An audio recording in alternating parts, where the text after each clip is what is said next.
Good morning, students. So today we will discuss about steam nozzles and air compressors. Up to now we discussed air standard cycles, vapor power cycles, and vapor compression cycles. Okay, three models completed. And internal combustion engine, internal combustion engine, and performance analysis of the internal combustion engines. So now today we will discuss two components very much useful in a standard cycles application or vapor power cycle application or vapor refrigeration cycle application, commonly using two devices on the systems. One is steam nozzles, second one is air compressors. The steam nozzles in this unit 1 hour lecture we will cover introduction, types of steam nozzles, flow through the nozzle, condition for the maximum discharge means critical pressure ratio.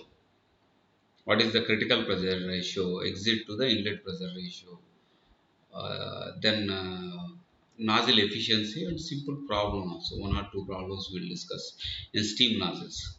Come to the air compressors.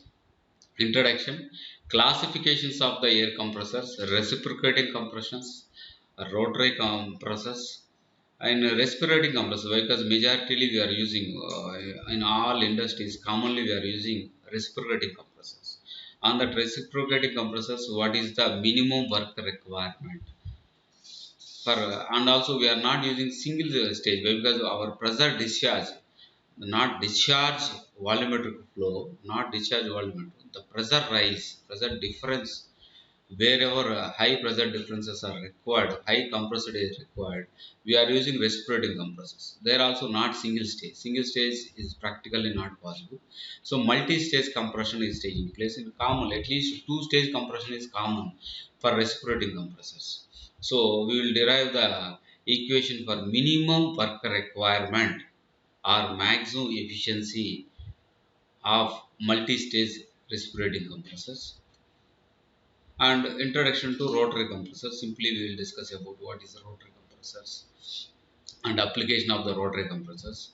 Generally rotary compressors, two applications we are doing. One is supercharging or turbocharging of IC engines or cleaning purpose, electronic goods cleaning purpose, blow air type. Next one, in compressors in gas power plants, axial flow compressors, in jet propulsion also, wherever compressed air is required in power cycle, air standard power cycles, there we are using axial flow compressors. In non-movable power cycles, not like a diesel engine or petrol engine, non-movable power cycles, we introduced axial flow system. So first we will move to the steam nozzle. It is a deviation, it is a passage deviation cross section which converts heat energy to the steam, heat energy of steam to the kinetic energy. In steam turbines, two parts is there, that heat energy not directly converted to mechanical energy. First, that heat energy, low velocity high pressure steam, we are converting to high velocity jet. How we are converting? By using the nozzles. That high velocity, high kinetic energy steam is expanding in the turbines. There we are getting the mechanical energy. So the heat to the mechanical not directly. In the turbine, two components. One is turbine blades, a number of stages of expansion is taking place. To raise the velocity, because high pressure, high temperature steam is entering into the turbine, but low velocity, we want to record high jet velocity of steam. For that purpose, we are using the nozzle. So the function of nozzle only. So steam nozzles, mass is conserved. There is no accumulation of the mass will takes place, and the steam pressures in the nozzles depends upon the velocity, inlet velocity, specific volume, dryness fraction. These are the major driving force of the steam exit velocity. Types of the steam nozzles. First one is convergent nozzle. When the cross section area of the nozzle is decreasing continuously from the entrance to exit, then it is called convergent nozzle. Then divergent nozzle. When the cross section of the nozzle increases continuously from entrance to exit, then it is called divergent nozzle. Then third model, convergent divergent nozzle. When the cross section area of nozzle first it is decreasing from entrance to the throat, and then it is increasing from the throat to the exit. It is called convergent divergent nozzle. Then actually the main working principle of this convergent divergent nozzle, first we are reducing the cross section area, then we are reducing the pressure and we are increasing the velocity. Then from the throat we are increasing the volume with velocity. First only we are increasing the velocity, then we are increasing the volume of discharge and velocity. Pressure at which the steam leaves the nozzle is known as back pressure.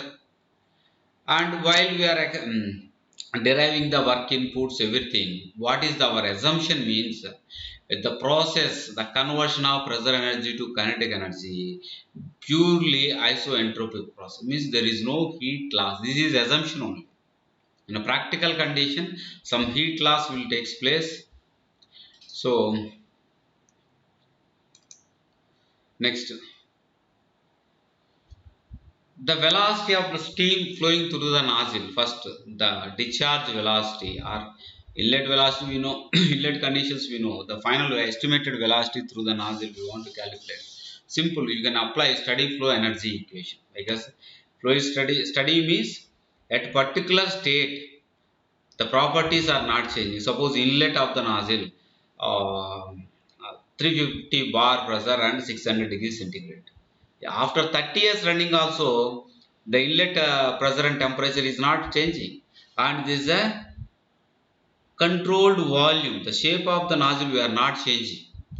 Through the imaginary boundary, the inlet with mass some energy is entering, with mass some energy is leaving. So we can apply first law of thermodynamics, steady flow energy equation. Then we can solve the exit velocity easily. So inlet with mass some enthalpy means internal energy plus flow work, because mass is entering into the system means it is doing some performing some work on the system, otherwise it will not enter. Again some mass is leaving from the system means again it is performing some work on the surrounding, both is important. So mass into enthalpy, internal energy plus flow work plus kinetic energy with mass potential energy plus we are supplying some heat or rejection of some heat is taking place, that equal to what is the energy output, energy leaving with mass some enthalpy, mass is leaving some kinetic energy, some potential energy, and if it is performing some work is called steady flow energy equation. Total energy entry equal to total energy leaving, because energy is conserved. Then we have first assumption I already mentioned, in isoentropic process there is no heat loss. So in that equation, steady flow energy equation, the heat supply, there is no heat interaction. Why? Because it's a process. We are assuming isoentropic process, then heat interaction is zero. And nozzle is not producing any mechanical work, because it's just converting the potential energy to the high pressure to the high velocity. So there is no work done, zero. Then there is no elevation. This is elevation difference, inlet and outlet of the nozzle from the sea level same height, there is no height difference, then it's a horizontal. Then the final equation of steady flow energy equation is h1 plus c1 square by 2 equal to h2 plus c2 square by 2. Then h1 minus h2, enthalpy drop or heat drop, and initial velocity compared to exit velocity, initial velocity it is less than 10% of the exit velocity generally, because with low velocity steam is entering the outlet of the nozzle, high velocity jet steam is leaving from the nozzle. So if you neglect, in the problem they are giving inlet velocity, then you have to substitute. In general case inlet velocity is negligible compared to exit velocity, then you substitute the equation c2 square by 2 equal to h1 minus h2, or enthalpy drop, inlet enthalpy minus outlet enthalpy. Then generally enthalpy from the steam tables we are getting in kilojoules per kg. But velocity we required in meter per second, not kilometer per second. So we convert this kilojoules into joules into 1000. Then C2 square equal to 2000 into HDR. C2 equal to square root of 2000 into HD into HDR. Square root of 2000 equal to 44.72 into square root of enthalpy drop. In a practical case, whatever the exit velocity we are estimating, 10 to 15% less than the exit velocity you are getting. Means that is isoentropic loss. In the practical case, we can't maintain isoentropic efficiency, isoentropic process. Then the deviation they will give the isoentropic efficiency of nozzle, maybe 85%, 90%. This remaining is the loss. That loss we have to consider and determine the actual velocity, exit velocity of the nozzle. Means if in the problem they give an isoentropic efficiency of nozzle. What is the isoentropic efficiency of nozzle? Means actual kinetic energy at the nozzle exit divided by isoentropic kinetic energy at nozzle exit. If isoentropic kinetic energy at nozzle exit we are calculating, but actual kinetic energy at nozzle exit we have to determine if the manufacturer is provided isoentropic efficiency of the nozzle. Once they provided, you can add 44.72 into square root of efficiency of nozzle into enthalpy drop. For equation for maximum for the mass flow rate, once we know the velocity, if you know the velocity, then you can easily calculate the mass flow rate. How we are calculating the mass flow rate? Velocity into area, volumetric flow rate, divided by the specific volume of the steam. Then you will get the mass flow rate. Volumetric flow rate by a specific volume, then you will get the mass flow rate. The enthalpy difference, the flow process work done equal to minus H1 minus H2, the work done, whatever we substituted, that enthalpy difference. In polynomial process, the equation for flow process equation, n by n minus 1 into P1 V1 minus P2 V2 at starting of the thermodynamics. In the first introduction to thermodynamics, there were derivations of the work done equations for flow process and non-flow process we are deriving. Directly we took the equation from that. N by n minus 1 into P1 V1 minus P2 V2. Then enthalpy difference equal to work done only. N by n minus 1 into P1 V1 minus P2 V2. Then C2 equal to C2 square by 2 equal to enthalpy difference. C2 equal to square root of 2 into n by n minus 1 P1 V1 minus P2 V2. You kept P1 V1 common. Then 2 into n by n minus 1 P1 V1. 1 minus P2 V2 by P1 V1. Then P1 V1 power n equal to P2 V2 power n. Then V2 by V1 equal to P1 by P2 whole power 1 by n. Or P2 by P1 whole power minus 1 by n. Numerator came to the denominator, denominator came to the numerator. Then automatically we will put minus sign. Then C2 is equal to square root of 2 by n by n minus 1 P1 V1. 1 minus P2 by P1 into P2 by P1 whole power minus 1 by n. Then C2 equal to square root of 2 by n by n minus 1 P1 V1 into 1 minus P2 by P1 whole power 1 minus 1 by n. Then n minus 1 by n. So C2 exit velocity equal to square root of 2 into n by n minus 1 P1 V1 1 minus P2 by P1 whole power n minus 1 by n. This is the exit velocity of the, means in form of not enthalpy, in the form of pressure ratio, because I want to calculate the critical pressure. In the form of pressure ratios exit velocity we rewrite. Then say mass flow rate means cross sectional area into velocity of the steam is volumetric flow rate divided by the specific volume, you will get the mass flow rate. Then m equal to area by because this is the exit velocity, so exit area divided by exit specific volume into the velocity. Then exit specific volume V2 equal to P1 V1 power n equal to P2 V2 power n, or V2 equal to V1 into P1 by P2 whole power 1 by n. Then you substitute in the specific volume V2 V1 into P1 by P2 whole power 1 by n. It come to inside P1 by P2 whole power P2 by, it is numerator, denominator to numerator, P2 by P1, and it is come to the square root whole square, then P2 by P1 whole power 2 by n. Here also P2 by Pn, P1 whole power 2 by n plus n plus n minus 1 by n, automatically n plus 1 by n we are getting. The final equation for mass flow rate is A by V1 into square root of 2 into n by n minus 1 P1 V1 square root of P2 by P1 whole power 2 by n minus P2 by P1 whole power n plus 1 by n. For I want to get a maximum pressure ratio, maximum flow rate at optimum critical pressure. What is the condition for critical pressure? Then that mass flow rate differentiate with the pressure ratio P2 by exit pressure to the inlet pressure with equate to 0. Then you will get the optimum pressure ratio. Then P2 by P1 whole power 2 by n, differentiation 2 by n into P2 by P1 whole power 2 by n minus 1 minus P2 by P1 n plus 1 by n means n plus 1 by n into P2 by P1 whole power n plus 1 by n minus 1 equal to 0. Otherwise 2 by n into P2 by P1 whole power 2 minus n by n equal to n plus 1 by n P2 by P1 whole power 1 by n. The final equation P2 by P1 n can cancel, n plus 1 by 2 it is coming, P2 by P1 whole power 2 minus n by n equal to n plus 1 by n whole power P2 by P1 whole power 1 by n. Then 2 by n plus 1 equal to P2 by P1 whole power 1 by n divided by P2 by P1 whole power 2 minus n by n, or 2 by n plus 1 equal to P2 by P1 whole power 1 by n minus 2 minus n by n.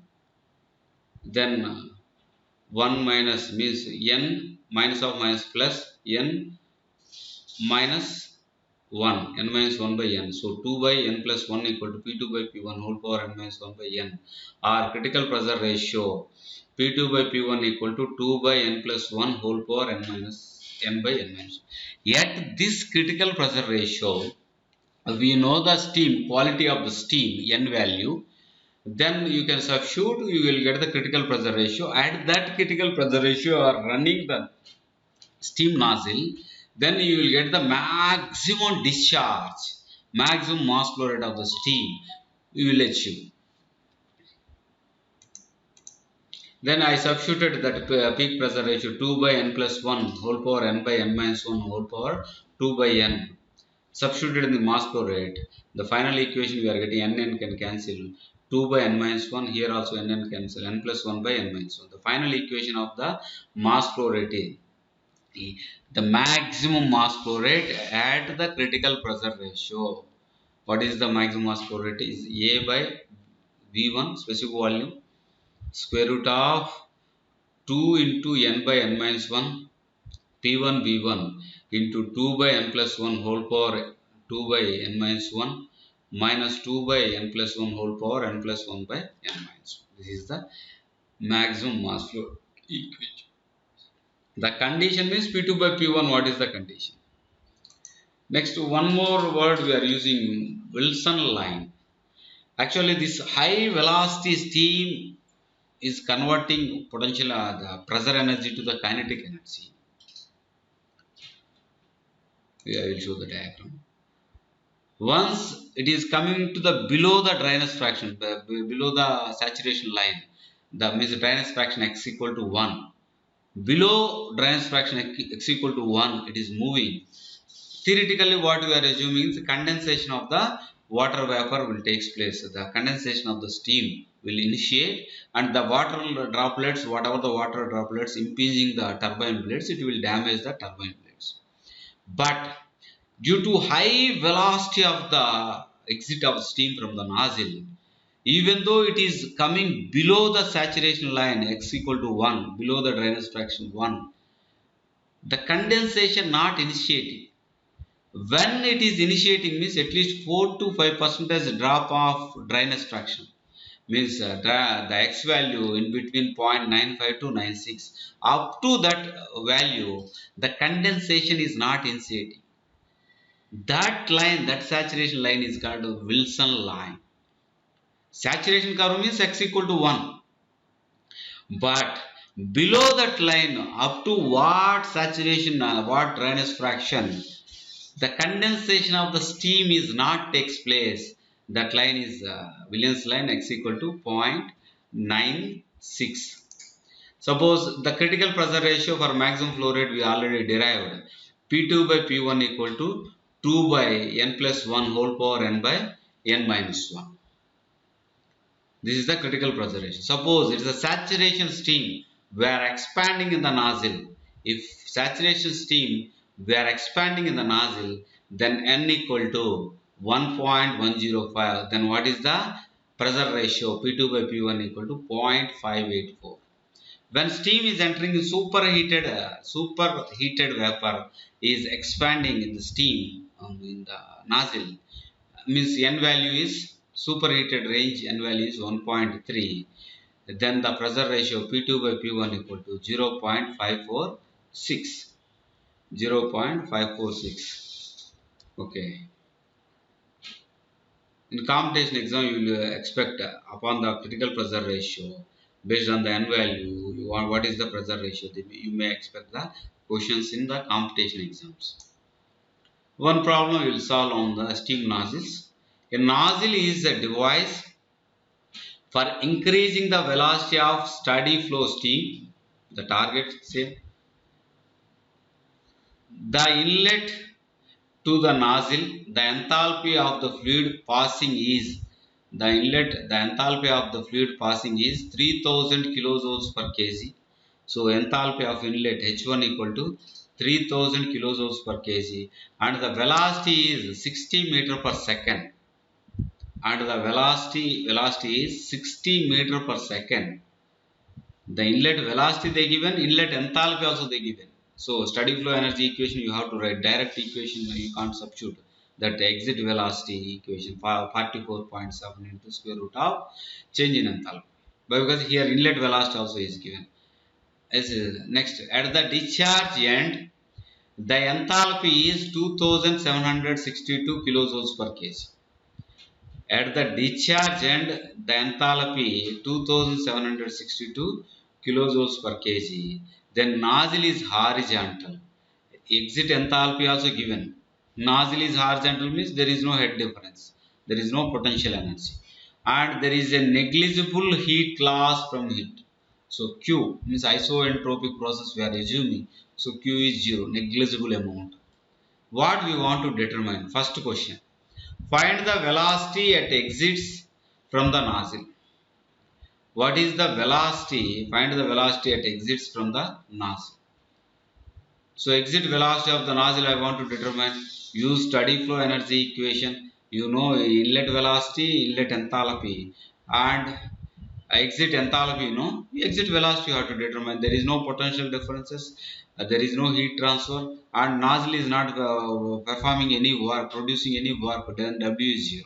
Substitute, write the steady flow energy equation and determine the exit velocity. First question is completed. Come to the second question. If the inlet area is zero point 0.1 meter square, if the inlet area is 0.1 meter square and the specific volume at the inlet area is 0.1 meter square and the specific volume at the inlet is 0.187 meter cube per kg. The specific volume at the inlet is 0.187 meter cube per kg. Find the mass flow rate. So the inlet area is they given and inlet specific volume they given. Inlet velocity already in the problem they mentioned. So inlet velocity into inlet area divided by inlet specific volume, you will get the mass flow rate. Volumetric flow rate by specific volume. All inlet conditions we know, determine the mass flow rate. Next, mass is conserved. So inlet, how much mass is coming, same mass is leaving from the nozzle. There is no accumulation of the mass. Next, third question. If the specific volume at the nozzle exit is 0.498 meter cube per kg, find the exit area. Inlet mass flow rate we already determined, and exit velocity in the first question we determined. Divide by the specific volume, you will get the exit area. Then we will solve the equation. First one, steady flow energy equation you write and substitute the equation. Just this enthalpy is in kilojoules. So convert into kinetic energy also kilojoules divided by 1000 and substitute the equation. You find the exit velocity 692.53 meter per second. Next come to the mass flow rate, inlet area given the problem and inlet specific volume given. Inlet velocity in the problem already given. Then determine the mass flow rate 32.15 kg per second. Next come to the third question. Exit area. If the specific volume at the nozzle exit is 0.498 meter cube per kg, find the exit area of the nozzle. Mass flow rate m equal to exit area into exit velocity by exit specific volume. Mass flow rate we know. Exit velocity already determined 692.53. Exit specific volume of the steam already given in the problem 0.498. Then you substitute. Finally, you will get the exit area of 8.02 meter square. Okay. So with this we are concluding steam nozzles. The second component in this unit is the air compressors. The air compressors, what is air compressor? The function of the air compressor means their main function increase the pressure of air from low pressure to the high pressure. Single stage means from atmosphere pressure to required pressure. Multi-stage means low pressure to high pressure. First stage atmosphere to some pressure. Second stage some pressure to high pressure, required pressure, like that. So the main function of air compressors to raise the pressure of air. Where we are applying this compressed air? Everywhere we are applying gas turbines, propulsion units, pneumatic tools, and for rock drilling and all, or rotary types pneumatic tools are drilling, grinding, hammering, and lifts, elevators for cleaning, painting, and air operated brakes for heavy vehicles and railways, and sand blasting, and supercharging in internal combustion. Everywhere we are using compressed air. Main function of the compressed air, what is the main function means, prime mover is connected to the compressor. The low pressure air is inletted into the compressor, compressing to the high pressure. The main working of the air compressors. Classification of the air compressors based on the design, reciprocating compressors and based on the design, reciprocating compressors and rotary compressors. According to number of stages, single stage and multi-stage compressors. According to number of stages, single stage and multi-stage compressors. Third one, according to pressure limit. Low pressure compressors, delivery pressure is less than 10 bar. Low pressure compressors, medium pressure compressor, delivery pressure is 10 bar to 80 bar. And high pressure compressor, delivery pressure is 80 bar to 100 bar. Next, according to capacity, means the velocity, means volumetric flow rate. Low capacity compressor, the velocity maximum discharge velocity 0.15 meter per second. Medium capacity discharge velocity 5 meter per second. And high pressure capacity more than 5 meter per second. According to method of cooling, air cooling and liquid cooling. According to nature of installation, portable one, semi-fixed and fixed one. High compression ratio means fixed one. Portable means like air filling stations or dental clinics, they are using portable compressor, respiratory compressors. According to application, all application, whatever the application we discussed. According to number of air cylinders, some respirating compressors means air cylinder is mandate for us for continuation supply of the air, high pressure air. Then single simplex means contains one air cylinder. Duplex means contains two air cylinders. Triplex means contains three air cylinders. And then respirating compressors. We are dealing with respirating compressors. First we will discuss respirating compressors. Then after we will move to the rotary compressors. But majority of the application for high pressure discharge purpose we are using respirating compressors. In the respirating compressors also single acting compressors are there and double acting compressors also available. In the single acting compressors, so respirating compressors are single acting compressors and double acting compressors. I will show the image, then you will get a clear idea. Above the piston, the suction and compression is taking place. It's single acting. Above and below the piston, the suction and compression is taking place. Then it is called double acting reciprocating compressors. The main function of reciprocating compressors, suction while piston is moving from TDC to VDC, suction of the air will take place. Inlet valve will open once the pressure inside the cylinder is reduced below the ambient pressure, then inlet valve will open, suction of the air will come into the picture once up to piston reaching to the VDC condition. Then after the inlet valve will closes and piston is moving from VDC to TDC up to TDC, some clearance volume is there.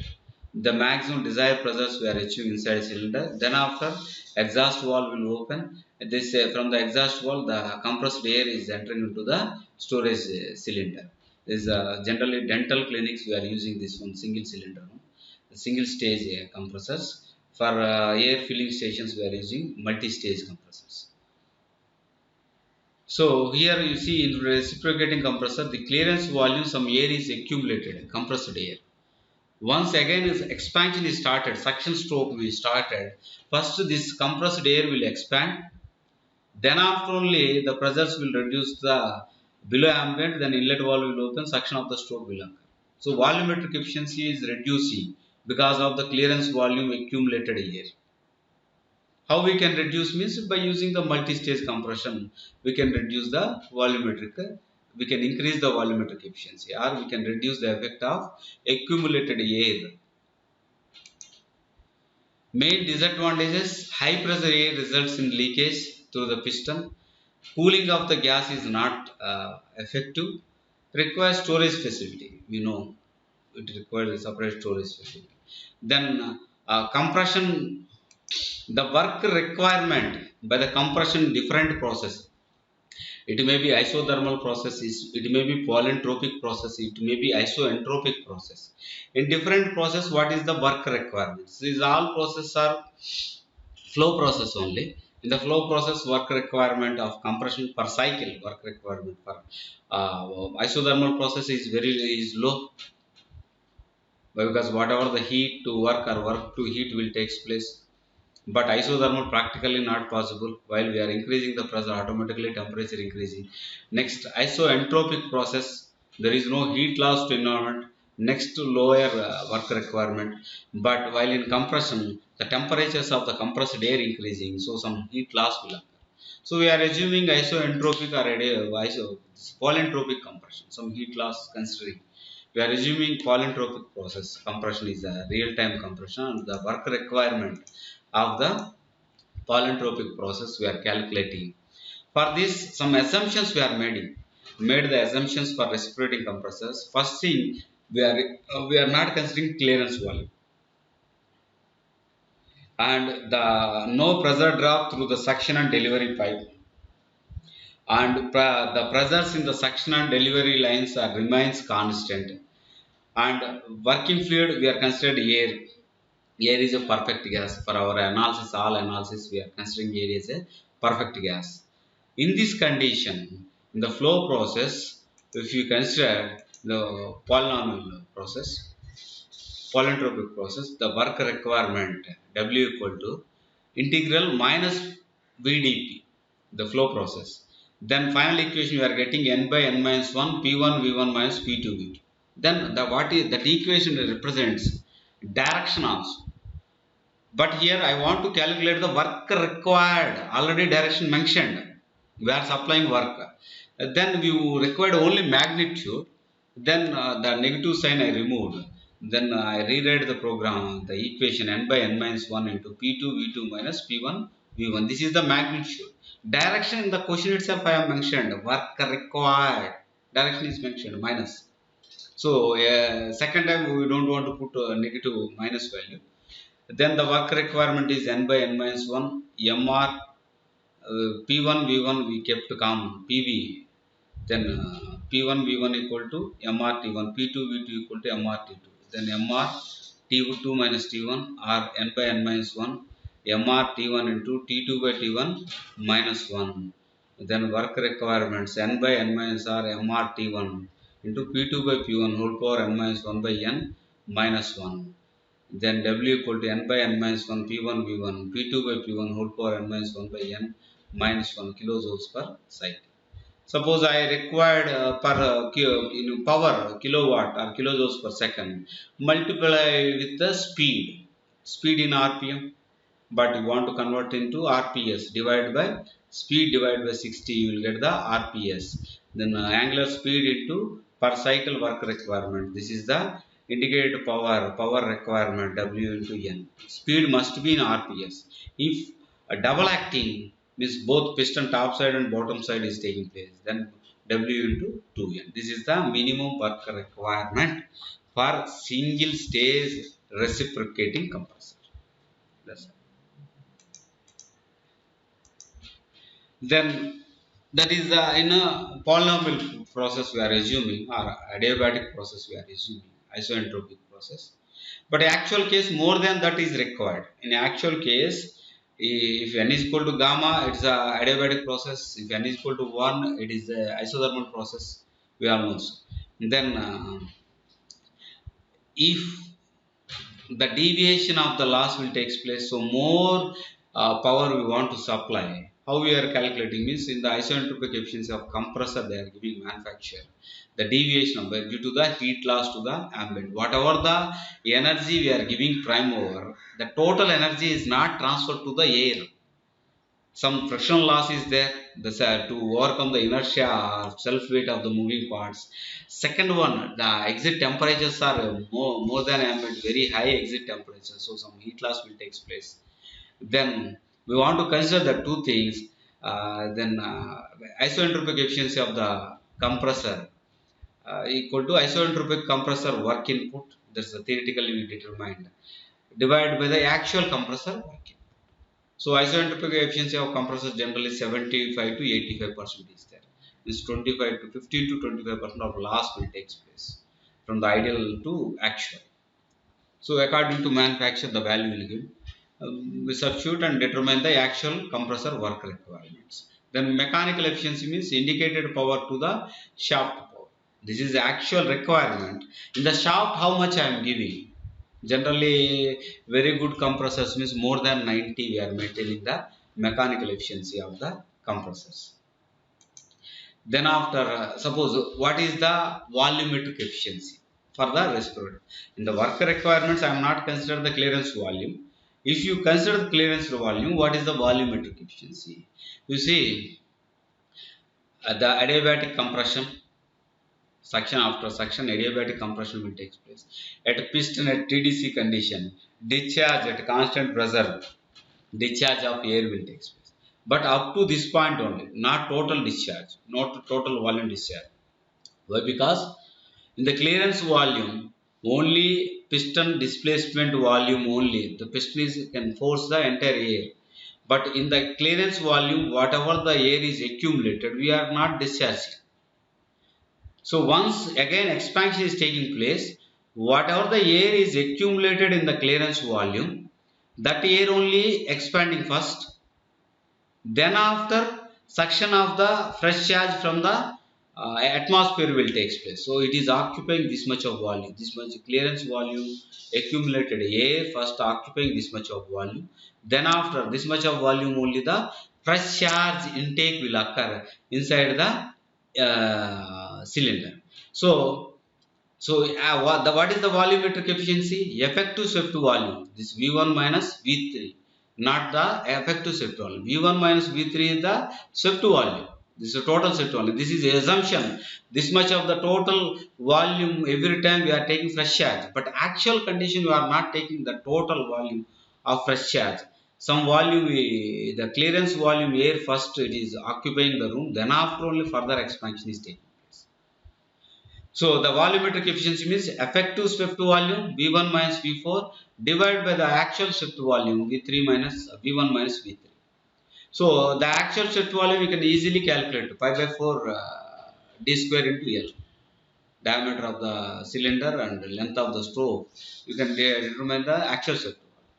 Theoretical swept volume, how you can determine means we are subtracting the clearance volume expansion, then clearance ratio, clearance volume to the swept volume. By substituting clearance ratio, then we can calculate the this actual effective swept volume.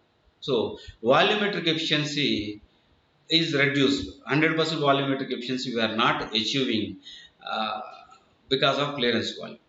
That's why in respiratory compressors, instead of single stage high pressure discharge, multi-stage high pressure discharge can eliminate this effect, can reduce the effect of clearance volume. Because more pressure rise is not taking place means, while in expansion also the clearance volume air occupies less volume.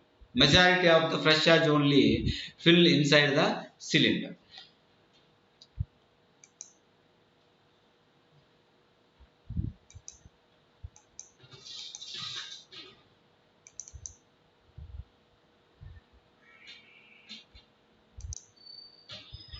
Main advantages, it will give the mechanical freedom to the moving parts, reduce the noise and vibrations, and reduce the prevent the damage to the moving components. This all it will advantage. Disadvantage I already mentioned. Suction volume is reducing. Automatically mass of discharge is reducing. And if single stage compression is taking place means it is increases the high pressure ratios are required. Then pressure ratios are increasing, the mechanical high weight, the mass of the moving parts are increasing. Automatically it will increase the mechanical losses. Then compression ratio means, well, the compressor capacity means, then what is the volumetric flow rate, meter cube per minute or meter cube per second. Swept volume is the displacement volume, TDC to BDC, the piston movement pi by 4 d square into L. Then clearance volume, what is the clearance volume means, it is the difference between the total volume minus swept volume. Total volume minus swept volume, whatever the small volume is there, that is the clearance volume, or the gap between the piston and head when the piston at a TDC condition. Then clearance ratio, clearance volume to the swept volume. The clearance volume is within the nomenclature I given from the drawing only. V3 by V1 minus V3. Pressure ratio we know, pressure after compression by pressure before compression, P2 by P1, or pressure before expansion by pressure after expansion, P3 by P4. Then the volumetric efficiency, the clearance volume ratio Vc by Vs, the clearance volume by swept volume, clearance ratio V3 by V1 minus V3, V1 minus V3 equal to V3 by C, or V1 equal to V3 by C plus V3, then V1 equal to V3 into 1 by C plus, because to convert clearance volume, the volumetric efficiency in the form of clearance volume and pressure ratio, that's why we are writing all volumes in a V1 form, V3 form. Then pressure ratios like that one. V4 also I write in V3 form. V3 into Rp power 1 by N. Then the volumetric efficiency, effective suction volume by swept volume, I substituted. Then final equation volumetric efficiency we wrote in the form of clearance ratio and pressure ratio. If I know the clearance ratio and pressure ratio, then I can determine the volumetric efficiency of the compressors, of the reciprocating compressor. 1 plus C. C means clearance ratio, means clearance volume by swept volume. 1 plus C minus C into P2 by P1 whole power 1 by N. Then I already mentioned in the single stage section what happened. High pressure ratio in single stage we are getting this more temperature losses is there, more heat losses, means total energy, whatever the prime mover is giving total energy, the total energy not absorbed by the air. Some losses are taking place, friction losses or inertia losses or temperature losses. So for elimination that one we are doing multi-stage compression. And in the multi-stage compression, we want to reduce the heat losses. What we are doing is, we are doing intercooling. In multi-stage compression, we are doing intercooling. By introduction of the intercooling, what we can achieve is, by the pressure rise also, temperature rise we can reduce. Why? Because each stage, after each stage, the temperature of the compressed air, we are reducing by the cooling intercooler to the initial before compression temperature. At constant pressure process we are doing. By this intercooling, the requirement of the work requirement, the minimum, we are minimizing the work requirement of the compressor. Suppose this is the isothermal process. Then this is the polytropic process, and this is the polytropic process without intercooling, polytropic process with intercooling. So some energy loss we can reduce in high pressure region, means high pressure compression we are reducing the some energy inputs. The main advantages: work input is saving, balancing of the engine is coming, no leakages and better lubrication, and next more volumetric efficiency and high delivery pressure, more volumetric efficiency and high delivery pressure. The delivery and simple construction of at least low pressure cylinder, with a simple construction we can made, and cheap materials we can use. Main disadvantages: more than one cylinder is required. The main disadvantage is more than one cylinder is required, an intercooler is required, and construction is complicated. Why? Because intercooler theoretically we are telling at constant pressure, but designing of the intercooler to maintain constant pressure of the air while it is flowing in the intercooler, it is a complicated design. Then same in multi. So in the same method, single stage respirating compressors work input, whatever the assumptions we made, constant pressure discharge in the pipeline, there is no pressure drop, and we are not considering the clearance volume. In this condition, if we rewrite the work input in multi-stage compression, is a low pressure, what is the work requirement, and high pressure compressor, what is the work requirement. Suppose same equation we rewrite, two-stage compression we calculated. Suppose perfect intercooling is there. I already mentioned what is the function of intercooling is temperature of the exit gas, exit compressed air, we are cooling to the inlet, up to inlet condition. That is the perfect intercooling. Suppose perfect intercooling is coming to the picture, then T2 equal to T1. Okay. In this condition, then work requirement means both T2 equal to T1, rewrite the equation, then kept to n by n minus 1 mr T1 into P2 by P1 whole power n minus 1 by n. Both you can keep to common, plus P3 by P2 whole power n minus 1 by n, minus 1 plus minus 1 minus 2 it is coming. This is the perfect intercooling condition. What is the work required? This is not minimum work required. We want to derive the equation, just work requirement. You see, without intercooling, this is a polynomial, this PV power is constant isothermal process, then polytropic process with intercooling, and polytropic process without intercooling, the work requirements. You see, by intercooling we are reducing in high pressure compression, reducing the work requirement. Then the minimum work for multi-stage respirating compressors is condition for maximum efficiency. Both same question. The work requirement already given. Perfect intercooling means what is the work requirement means n by n minus 1 into mr T1 into P2 by P1 whole power n minus 1 by n plus P2 by P3 by P2 whole power n minus 1 n by n minus 2. But what is the condition? Then what is the condition means what is the intermediate pressure condition? Then this work differentiate with the intermediate pressure, we can get the relation between intermediate pressure and inlet and exit pressure. It may be arithmetic mean or it may be geometric mean. If you differentiate and equate to 0 the work requirements for the compression, then automatically you will get.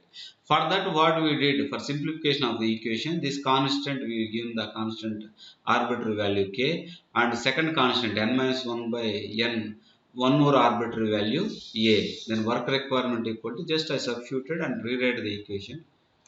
Then after we differentiate and equate to 0, finally we got the equation Ka into P2 by P2 power a by P2 into P1 power a equal to Ka into P3 power a by divided by P2 into P2 power a.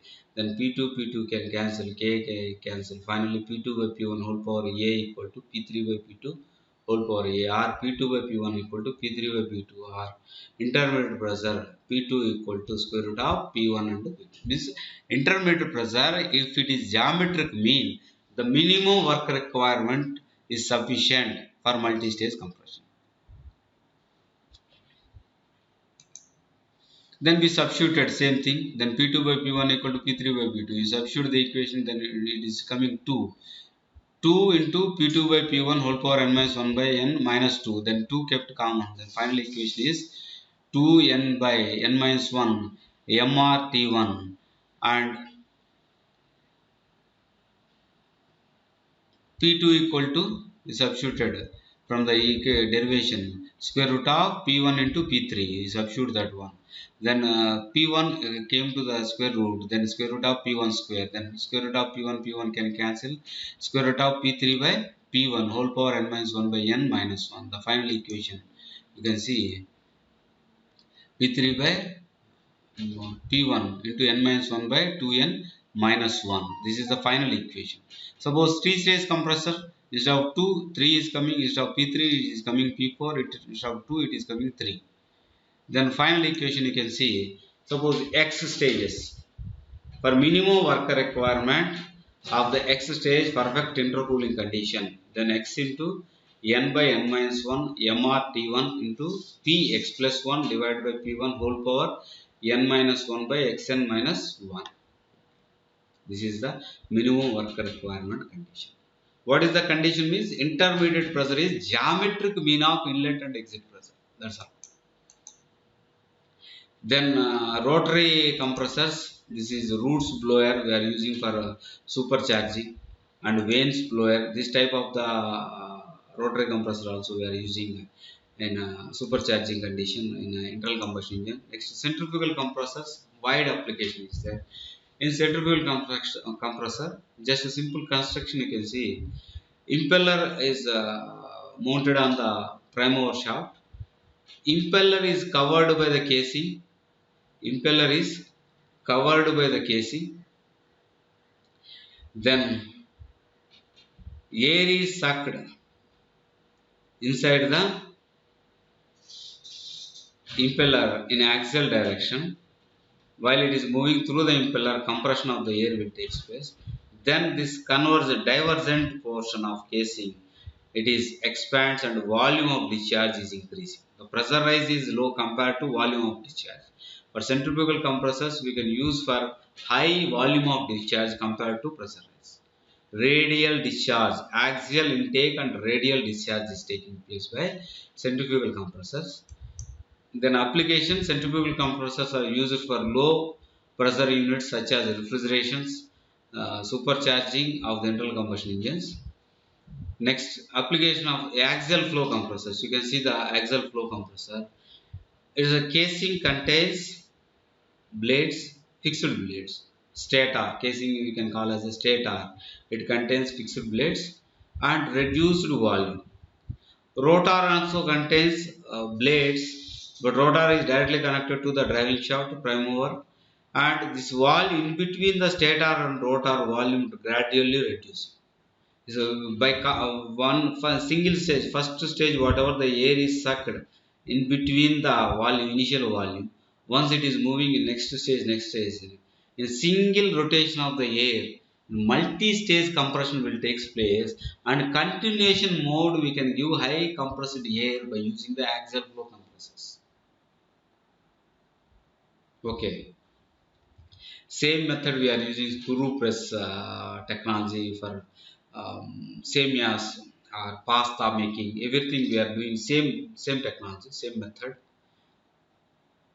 But where we are using this axial flow compressor means widely used in high pressure units such as industrial and marine gas turbines, and most suitable for aircraft jet propulsion also.